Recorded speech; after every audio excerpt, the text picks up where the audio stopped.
안녕하세요. 캔들피그와 김하백의 나불대화 시간입니다. 미 연준이 지난 29일 기준금리 동결 결정을 했는데요. 트럼프 대통령은 당선되고 나서부터 연준과 파월 의장한테 적극적으로 금리를 내리라고 직간접적인 압박을 계속 해왔었습니다. 그리고 이번에 트럼프 취임 이후 연준의 첫 금리 결정이 있었는데요. 금리 동결로 결과가 나오니까 트럼프 대통령은 불편한 심기를 여과 없이 드러내고 있습니다. 오늘은 미 연준의 이번 금리 동결과 관련된 이야기를 좀 해볼 텐데요. 한국은행도 이것 때문에 셈법이 복잡해지고 있는데 한번 들어보도록 하겠습니다. 반갑습니다, 김하백님. 네, 안녕하세요. 지난 29일 올해 처음 열린 FOMC 회의에서 미 연준이 기준금리를 동결하기로 결정했는데요. 작년 9월에 금리를 0.5%포인트 내리는 걸 시작으로 지속적인 금리 인하를 했었는데 이번에 금리 동결을 하게 되면서 그 흐름이 멈추게 된 거죠. 그런데 이번 금리 결정이 의미 있는 이유는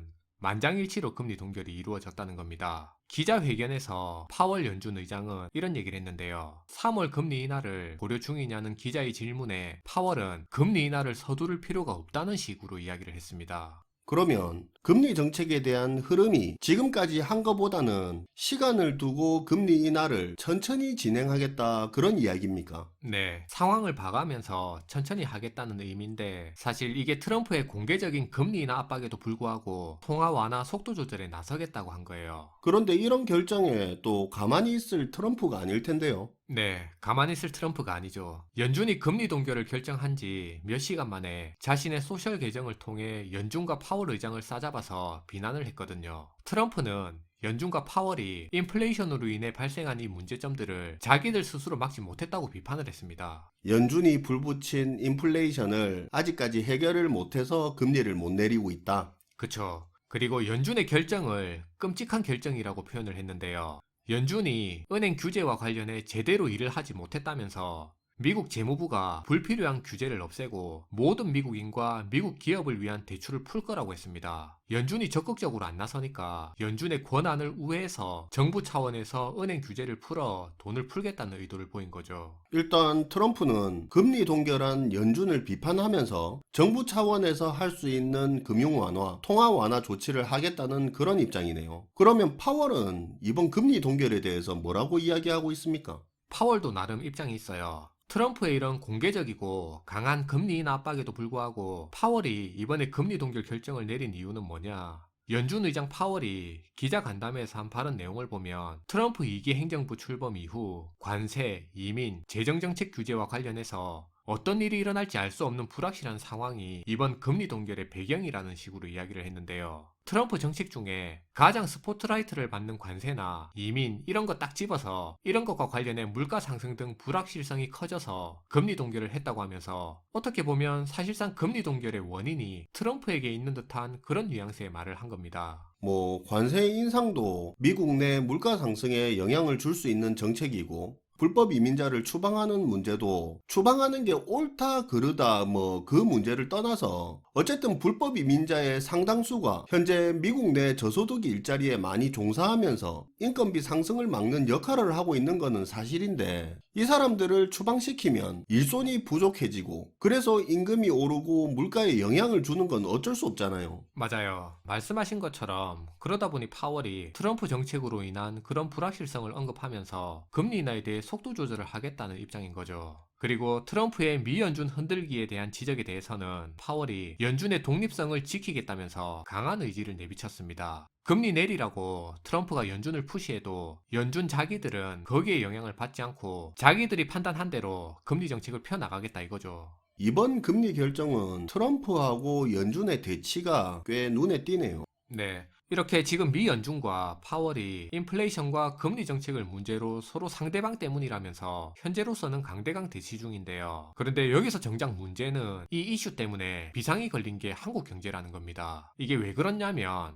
지난 통화정책 방향 결정 회의 때 이창용 한은 총재가 이런 얘기를 했거든요. 소비와 건설 투자 등 내수 부진에 비상계엄 이후 정치 불안 문제와 미국 신정부 정책 영향까지 겹치면서 경기 상황만 보면 지금 금리를 내리는 게 당연하다고 했었는데요. 그런데도 지난번 한국은행이 금리를 동결한 이유는 특히 환율 문제에서 불확실성이 너무 크다는 이유였습니다. 그런 이유로 지난번에는 금리 인하를 못하고 금리 동결을 하면서 멈췄지만 향후 금리 정책 방향에 대해서는 지속적으로 금리 인하를 할 것처럼 그렇게 포워드 가이던스를 던졌었거든요. 그런데 이번에 연준이 금리 동결을 하면서 금리 인하를 서두를 필요가 없다고 한 거네요. 그쵸. 이번에 미 연준이 금리 동결을 결정하고 거기에 금리 인하를 그렇게 서두를 필요가 없다는 말까지 해버리니까 우리 입장에서는 금리 인하 같은 완화적 통화 정책을 펼칠 여력 자체가 줄어들어 버리게 된 겁니다. 안 그래도 이미 미국보다 1.5%포인트나 더 낮은 기준금리를 고수하고 있는 상황이잖아요. 우리 입장에선 앞으로 미국의 지속적인 금리 인하가 나와야 아니면 최소한 그런 기대감이라도 있어야 우리도 지속적으로 금리 내릴 여지가 생길 건데, 그런데 지금 돌아가는 흐름 자체가 미국이 기준금리를 기대만큼 빠르게 내리지 않는다는 쪽으로 지금 이렇게 움직이다 보니까 우리만 독단적으로 금리를 내릴 수가 없는 환경인 거죠.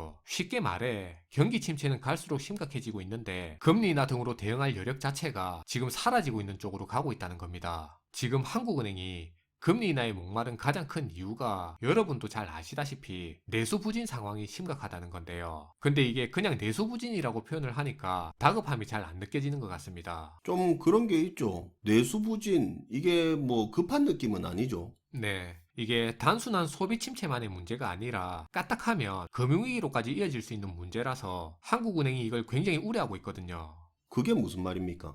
이게 무슨 말이냐면 내수 경기의 바로미터라고 하면 자영업이라고 하거든요. 경기 상황에 굉장히 민감하고 즉각적으로 반응하는 업종이라서 그래요. 사실 지금 당장 터지면 금융위기로 이어질 수 있는 문제가 부동산 PF 문제랑 자영업 문제거든요. 그래서 둘 다 굉장히 시급한 문제인 건데, 근데 그 중에도 자영업 문제가 지금 되게 시급한 문제입니다. 업종마다 차이야 좀 있겠지만 연말 연초 매출이 연매출의 꽤 큰 부분을 차지하는데요. 그런데 이번에 국내 정치적 혼란 사태가 생기면서 음식점, 도소매 유통업 등 여러 업종에서 매출이 말라버리면서 연말 연초 매출에 상당한 타격을 입게 됐습니다. 안 그래도 자영업자들 매출도 급감하고 있어서 상황이 갈수록 나빠지고 있는 상태였고, 이들의 전체 대출 규모도 크고 연체율도 높아서 부동산 PF와 더불어서 금융위기의 내관으로 손꼽히는 부분인데, 이번 연말에 자영업계에 태풍이 불어버리니까 심각했던 자영업자 대출 문제가 순식간에 더 시급해진 겁니다. 내수부진 이렇게 표현을 하니까 긴박함이 떨어져 보이는데 자영업 대출 부실 위기가 이번 연말을 지나면서 굉장히 시급해진 거예요. 그럼 지금 자영업자 상황은 어떻습니까? 네, 일단 이창용 한은 총재는 한계 자영업자 선별 지원을 위해 추가 경정 예산 필요성까지 언급한 그런 상황이고요. 금융기관에서 돈을 빌리고 이걸 갚지 못해 3개월 이상 연체된 상환위험 대출자가 전년 대비 무려 41.8%나 폭증을 했습니다. 금융권에서 대출을 돌려막으면서 버티는 다중채무자도 172만 명으로 급증했고,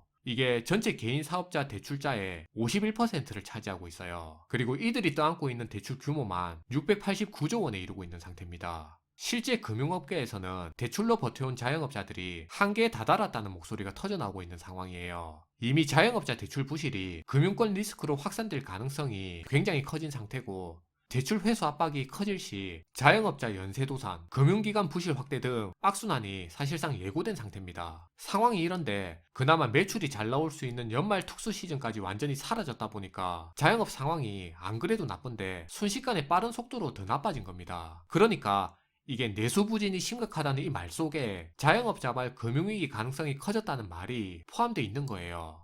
부동산 PF 문제도 당장 심각한 건 맞지만 자영업자 문제가 더 시급하게 된 겁니다. 아무튼 한국은행은 지속적인 금리 인하로 내수 부양에 집중하려고 방향을 잡고 있는 상황인데, 미국에서 이번에 이런 일이 있다 보니까 한국은행의 셈법이 되게 복잡해지게 된 겁니다. 현재 트럼프 대통령과 연준의 대치는 단순한 기싸움으로만 보면 안 되고요. 실제로 인플레이션 재점화 우려에 대한 경계심이 미국 경제계에 본격적으로 돌기 시작했다는 부분은 우리가 생각을 해봐야 할 것 같아요. 내수 부진을 우려하는 핵심적인 이유가 자영업자발 부채 위기라는 그 시한폭탄의 타이머가 빠르게 줄어든 거기 때문에 걱정하는 부분이 크네요. 오늘도 잘 들었습니다, 김화백님. 네, 감사합니다.